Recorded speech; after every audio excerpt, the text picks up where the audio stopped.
As always, the express purpose of a call to action is to impart information to the community that oftentimes a whole lot of people don't get, they don't understand, sometimes they don't take the time to understand. And the reason I call this program a call to action is because the information that's disseminated from this program is designed to generate action, not only on the part of the interviewees, but also a part of the listening and viewing audience.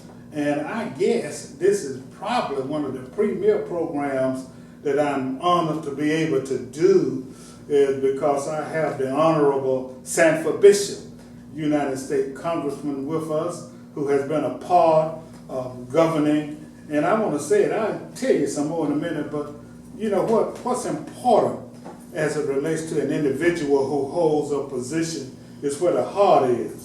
You know, notice I didn't say ego. So I think that Congressman Bishop's heart is in the right place, as evidenced by his long tenure in the United States Congress. This is a call to action. A call to action. I'm your host, Alex Haversham, and as I said, I have the Congressman with me, and we're honored to have you. I know this is part of your district, but I know you're busy. I was telling somebody a few minutes ago that you got 4 locations, you know, that you have to try to take care of a whole lot of people, 29 counties, and still you have to go to the congressman and do your duty. So I know you're a busy man, and I'm just very, very appreciative of your taking your time to spend a little time with us and with our audience. Now let me say this quickly. I think that too many people don't understand the function. You know, they think that elected officials are always running, and they think that all of their motivation and their activity and their generation is just to get elected. And that's why I said that one has to have the right kind of heart to be the right kind of elected official. And I think that that's very, very befitting of you. So just tell us, we're going to talk about, let me go back to what I want to say. What we want to do is to help people. Strangely enough, my wife says I talk too much when what we want to do is to kind of impart on the viewing and listening public that, you know, being an elected official, you know, that although you're not a policeman, but part of your mission is to serve. And I think oftentimes people miss that. So just tell us a little bit about yourself, and then we'll go into the particulars. First of all, let me just thank you for allowing me to spend this time with you on a call to action. Yes, sir. I certainly am delighted to be the congressman for Bibb County, for the 2nd Congressional District, of course, Bibb being one of the 29 counties in the 2nd Congressional District. What I have is a job elected by the people. It's a public trust of responsibility to go to Washington and act for and in behalf of the people of the 2nd Congressional District. And that's almost 730,000 people in the 2nd Congressional District. Wow. And what we try to do is to use the political process to improve people's lives through jobs and a strong economy, better education, safe communities, a clean environment, affordable health care, strong national defense, in the context of a balanced budget. And we try to make our office a help office so that people who have problems with issues with federal agencies, maybe Internal Revenue Service, it may be the Farm Service Agency, it may be the Immigration and Naturalization Service, maybe somebody needs a passport, it may be Social Security, Veterans Administration issues, VA. We try to be an office where people can come and get the red tape cut through and the delays cut through to provide help. So That's important. Now let me interject just a quick thought on that. You know, a lot of people don't realize that sometimes when people are having problems with government agencies, they start pulling their hair out and calling their aunts and their uncles and the preachers. And then what I wanted to emphasize, because through my experience, you know, they even called me. I said, wait a minute, I'm just a businessman, I mean, I'll give whatever advice I can, and then oftentimes I do refer them to a congressional office. So I just wanted to kind of piggyback, to help you emphasize that, any kind of governmental agency with which one has a problem, then your office is there to assist. Absolutely, absolutely. When I was a kid growing up in school, like most of us, we were taught that the government was of the people, by the people, and for the people. But when I got to be of a little bit of age, I realized that the government isn't always helpful. Sometimes it's very confusing, sometimes it's aggravating, and I wanted to be able to use this office as a help office to help cut through that red tape and cut through those aggravations to try to assist people in getting relief from whatever those issues might be. And that's what we try to do. And of course, we make laws. Congress appropriates funds. Politics really is nothing more than who gets what, when, and how. Yep. And it's elected officials that make those decisions, whether it's on the local level, the state level, on the federal level. So the mayor, the city commissioner, the city council, or the school board, or the state representatives, the state senators, U.S. congressmen, U.S. senators, we all have to make decisions about how resources will be allocated. We pass budgets, whether it's on the local level, the school board level, to establish priorities on how the spending will be done, who will get the tax breaks, who will get the benefits, how long will those benefits last. It's all who gets what, when, and how. And so elected officials make those decisions, so it's important that people understand that they must put the right people in the positions to make those decisions. And it's also important that people realize that I'm sure that you're very familiar with the dynamics that are going on in the country. And some people say it's because, that much of the voting public, has lost trust in some of the elected officials. And that's one of the reasons I wanted to have you on the program, is because I want, my viewing public to understand that it ain't everybody, and I don't want the country or the citizens to think that there are not any elected officials who are doing a phenomenal job in representing the people, and I think that the record shows that that has been the case. Talk a little bit about, what your feelings are on the state of the country, and talk some about, once you finish, if you will, the different committees on which you serve and the functions of those committees, and one of which is very important would be the Appropriations Committee. Well, I serve on the Appropriations Committee, but when I went to Congress and served on authorizing committees. Our district is about 50-50 rural, urban. We have Macon, Columbus, Albany, and rural areas in between. We've got lots of farms and forest land and lots of agriculture. We also have military bases. And those military bases, of course, we're right next to Robbins here in Bibb County, which is over in Houston County. We represent Fort Benning and the Maneuver Center in the Columbus area. The Albany Marine Logistics Worldwide Headquarters based in Albany, which is a part of the Congressional District. So we have active duty military facilities, as well as lots of veterans and veterans' families and military dependents. So what we want to do is to use the political process, legislation, make policy that would impact favorably on the lives of all of the people in our district, whether they are rural farmers or whether they are veterans or whether they're active duty personnel who are serving on active duty, who need weapons, who need benefits, whether it's our educational system.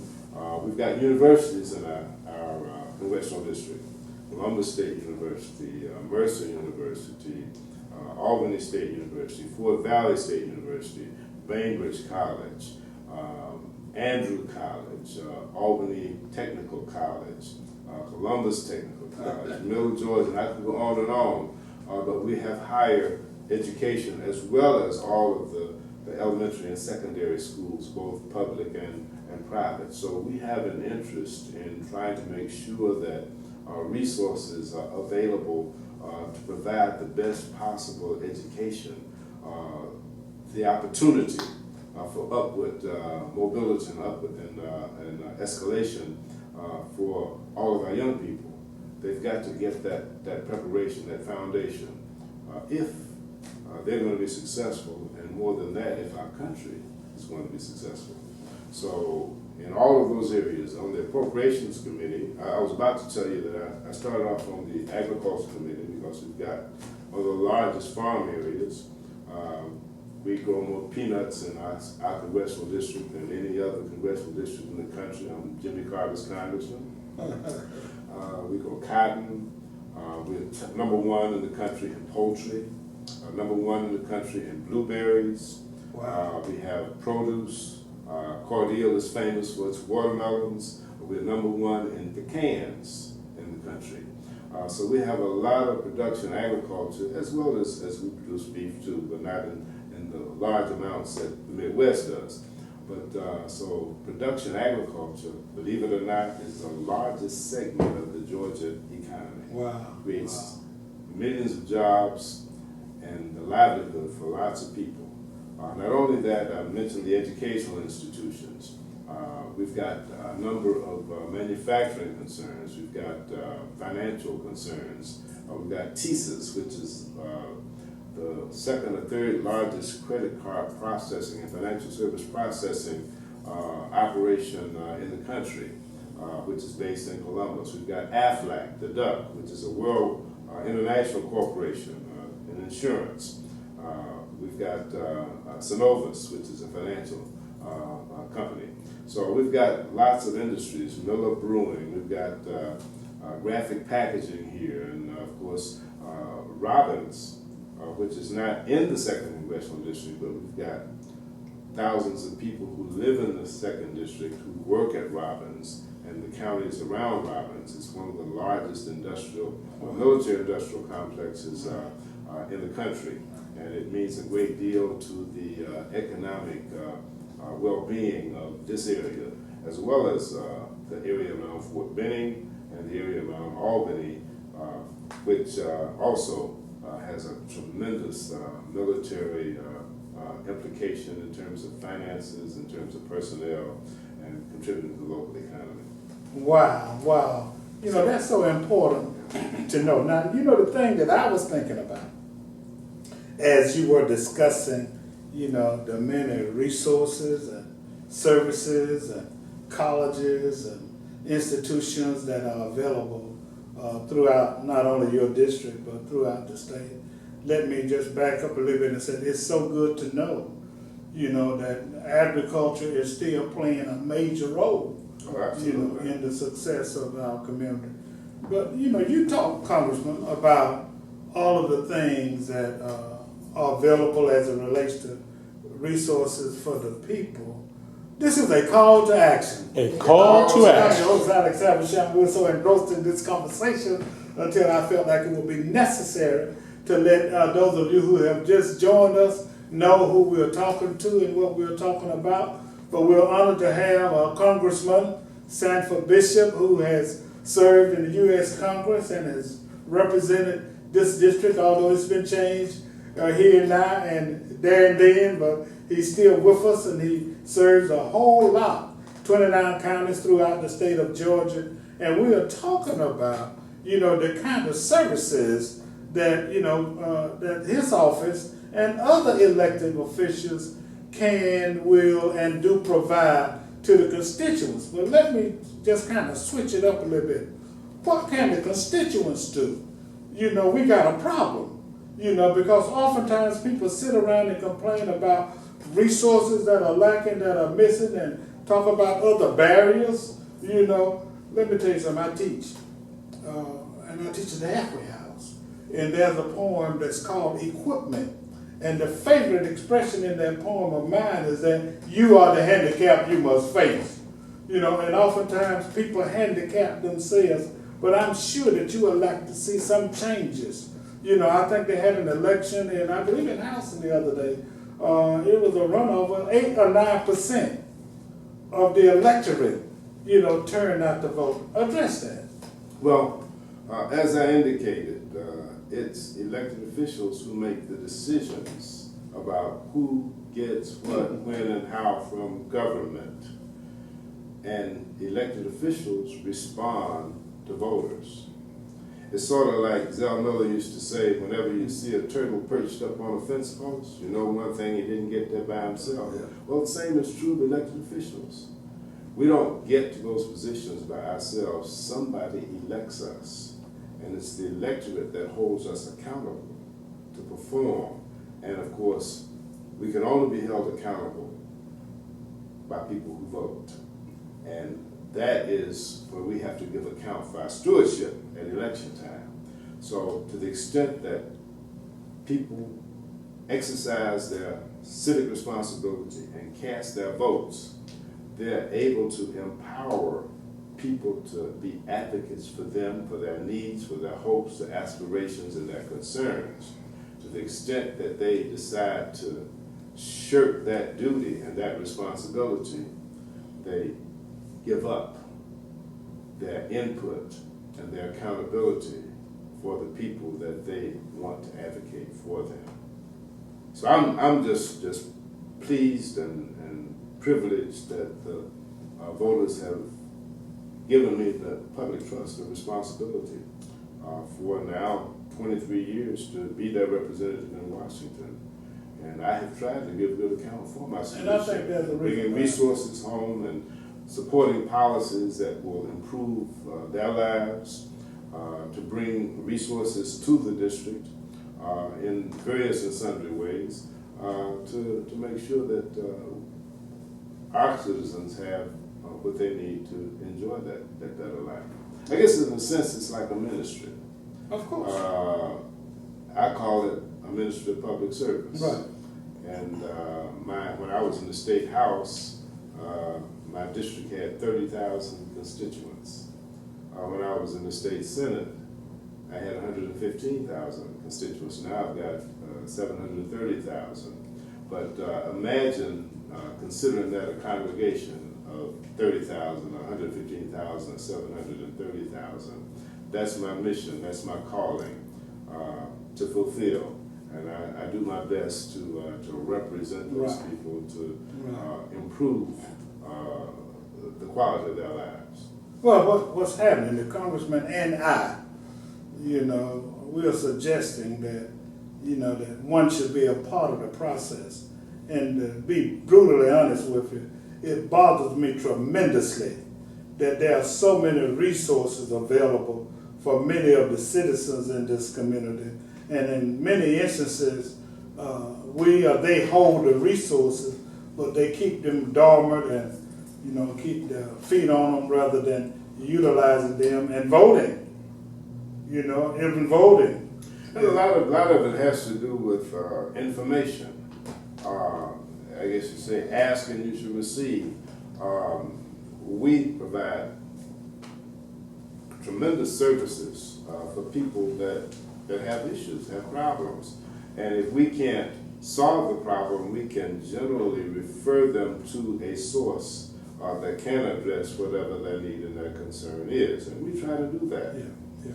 And I'm sure you do that. This is a call to action. A call to action. I'm your host, Alex Havisham, interviewing the Honorable Sanford Bishop, and we really appreciate your coming. What's on the horizon? You know, there are a lot of things going on in the country.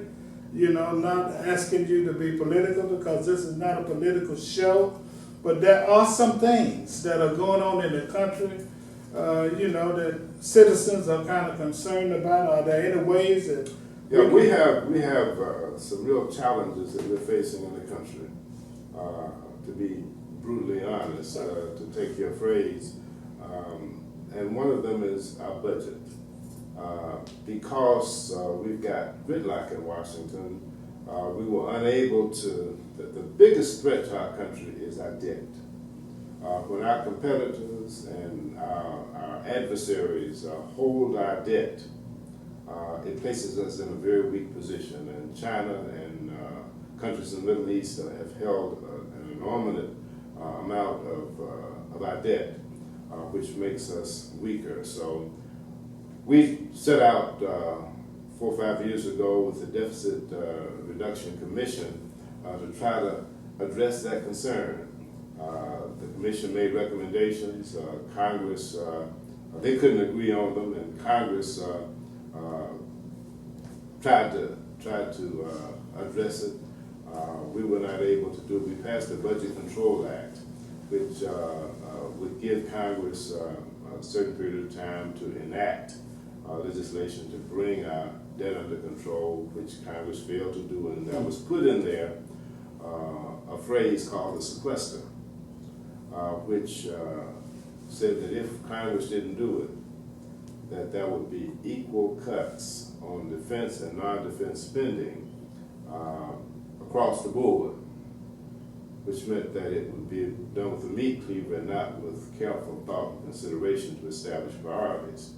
And so for the last 3 years, we've been faced with that.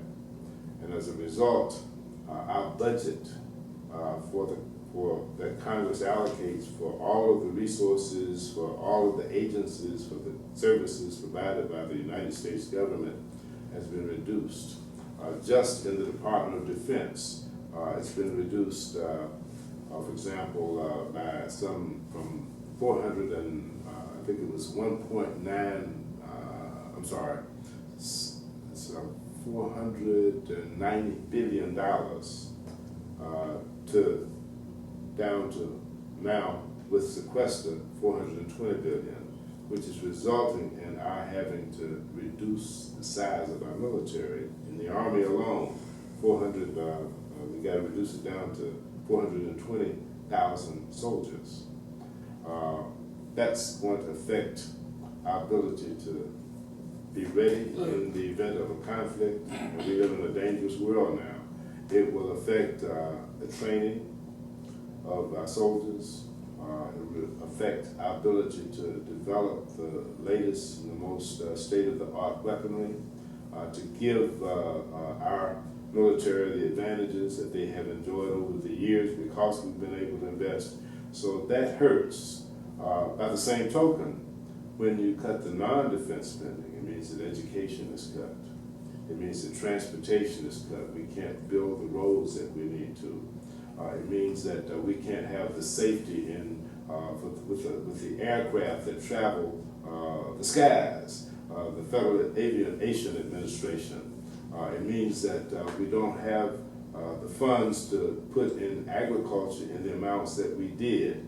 And because we have been able to do it over the years, we're able in America to produce the highest quality, the safest, the most abundant, and economical food and fiber anywhere in the world. Yet, because of this sequester, these budget cuts, we're having to cut back our food safety, food that's being imported, food that is produced, to have it inspected. We're now having to cut back on the people who do that. And so many things are having to, as a result of the allocation of those resources, as a result of that sequester and the budgets being cut. So we're facing really, really challenging times, and because of that, I'm very concerned about America, our national defense, because it's tied to our deficit, which is the biggest threat, the Pentagon says, is our debt. And I'm concerned about our investment in our people so that we can empower our young people to get the training, the education that they need in the STEM disciplines, science, technology, engineering, and mathematics, so that they can compete successfully in the global marketplace with youngsters from across the world. With the internet having been developed, we're falling behind, and we are losing our edge because we're not setting our priorities the way we should.